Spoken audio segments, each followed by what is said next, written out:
Putin is an extremely dangerous guy, and his regime follows a historical pattern in Russia, which is the impotence and incapacity of reforming the country.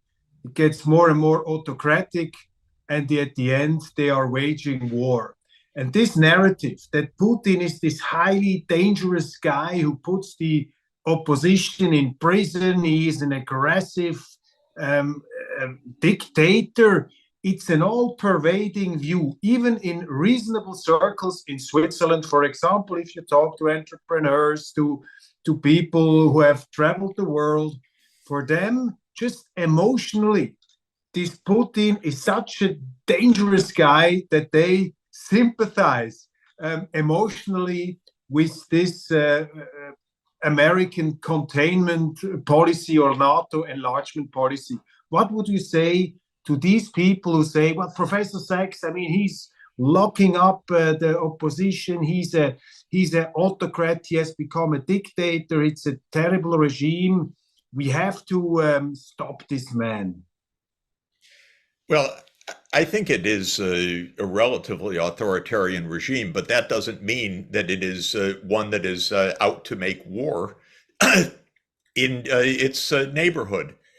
It's Russia that was invaded by the West so many times and by all these wonderful democracies. So this idea that, Russia's authoritarian and therefore militaristic and we're democracies and therefore is peaceful is preposterous. The most violent country in the world in the 19th century by far was Britain, the most democratic, but it used its internal democracy to cheerlead building a global empire. The United States has been engaged in more wars than any other country since 1950. We're a democracy, but we're completely violent in overthrowing dozens of governments, in launching wars of choice all over the world, in having 800 military bases overseas. So it's simple-minded to say, oh, well, that's just a Russian tradition. Yeah, Russian tradition is to have been invaded by Napoleon. Russian tradition has been to have been invaded by Britain and France in the First Crimean War, which is, by the way, was fought on exactly the same principles as this war is fought, because the idea of Palmerston was blockade Russia in the Black Sea, destroy its military capacity, naval capacity in the Black Sea, surround Russia in the Black Sea, and Russia doesn't threaten our empire. That was Palmerston's idea, very clear. Basically, he was the great imperialist of his age. And he just wanted to go on, by the way, after the fall of Sevastopol in 1856, he wanted to go on to the Caucasus, just like expanding NATO to Georgia, by the way. Same model. Brzezinski just took the Palmerston model because geography doesn't change. And Russia was invaded by Hitler and suffered more loss than any other place on the planet. And then, this is a long story, but the United States after World War II, instead of negotiating a peace arrangement with the Soviet Union, unilaterally decided to remilitarize Germany, excuse me. And Kennan was absolutely against this policy. Kennan said, just like Austria is neutral, if Germany is neutral, the Cold War can end. But the United States didn't want it that way. So all of this phony history and this about Russia's military history and so forth. Russia's a country that was constantly invaded from the outside, mostly from the West, but of course, during the Golden Horde from the East, from the Mongols. And the issue for Russia in the mindset of the state leaders of Russia is we are threatened at our borders, period. And so that's why Ukrainian neutrality is really a good idea. Because if you really want the history is Russia is always looking for safe space because it's always worried about outside invasion coming in. And now with respect to Putin, the truth is, even with all of the bad behavior of the United States in the 1990s, Putin came in as a friend of Europe and the United States. And anyone that knows anything about the early years of the 2000s knows that to be true, and I know it firsthand. And I know many European leaders that had absolutely good, fruitful relations with Putin. And Have you met President Putin? Also? Of course, yes. What's your impression? What's your personal? I mean, you met Gorbachev. Yeah, I really loved Gorbachev. I wouldn't say the same about Putin, but I don't know him. But Gorbachev I loved because he was really a man of peace. And Yeltsin I liked. I wish he had stayed sober more often. It would have really helped the world. But he wanted normalcy, and I wanted to help him get that. And the United States just could not take yes for an answer on either case. The United States attitude was, they're on the other side. We're the sole superpower. We beat them. We can do what we want. That's the arrogance that has gotten us into this complete mess.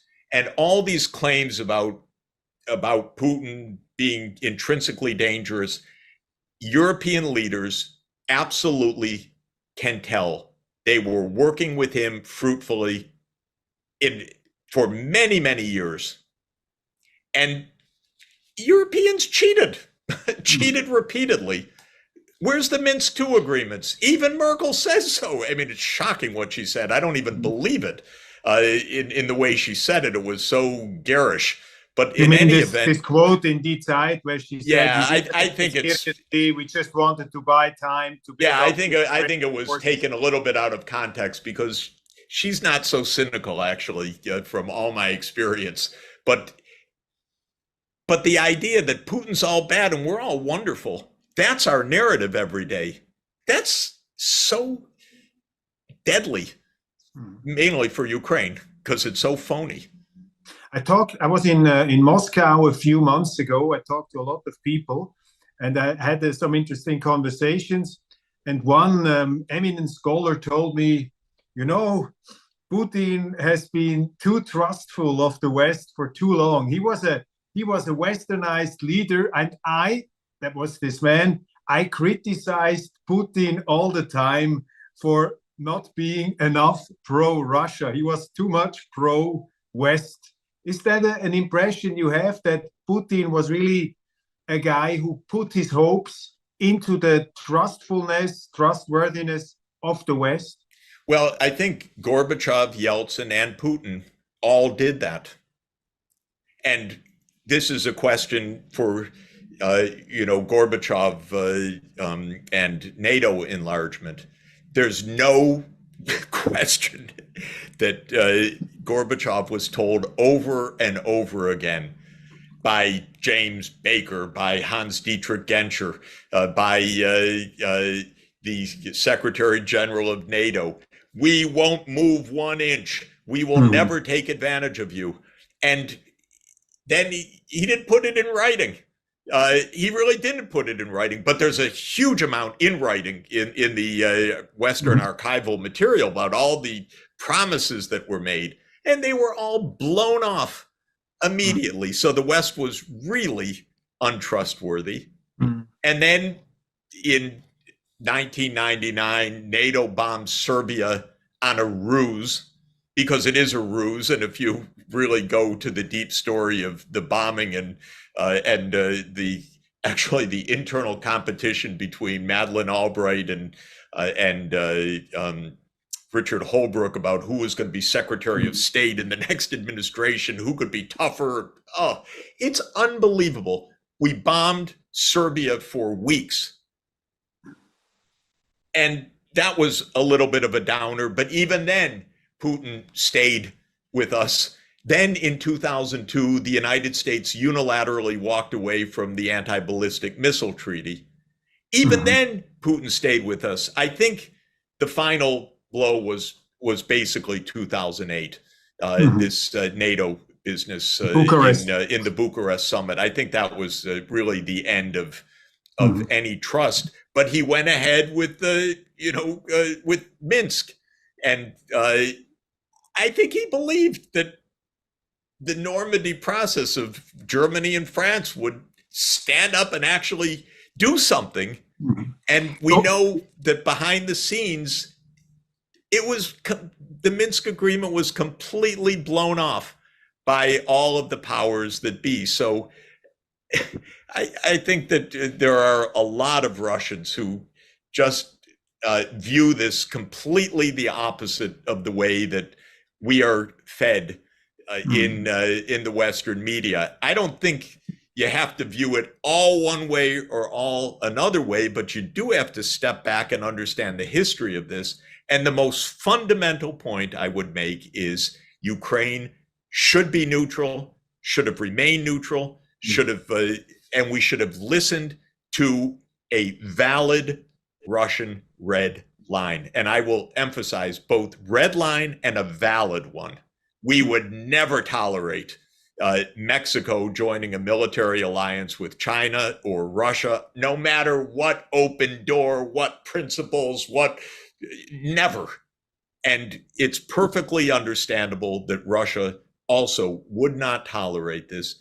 And by the way, again, just to beat what should be obvious, Bill Burns, who is a very intelligent person and now our CIA director, ambassador in Moscow. In 2008, he wrote the clearest possible memo. Niet means niet. Don't do this NATO enlargement. It's not just Putin, it's the entire Russian political class. Everybody objects to it. The academics, the scholars, the scientists, the politicians, the pro-Putin side, the anti-Putin side. Everybody is against this. And as typical for the US, first of all, the memo was secret, so the American people were never told anything. Second, it was only revealed by Assange, by WikiLeaks. So that's why we have to lock up Assange, because he told Americans the truth. Third, even when it's there now for everyone to read, because you can just go Google it and read it, the New York Times wouldn't dream of mentioning it in all of the commentary about this war since 2014, much less since 2021.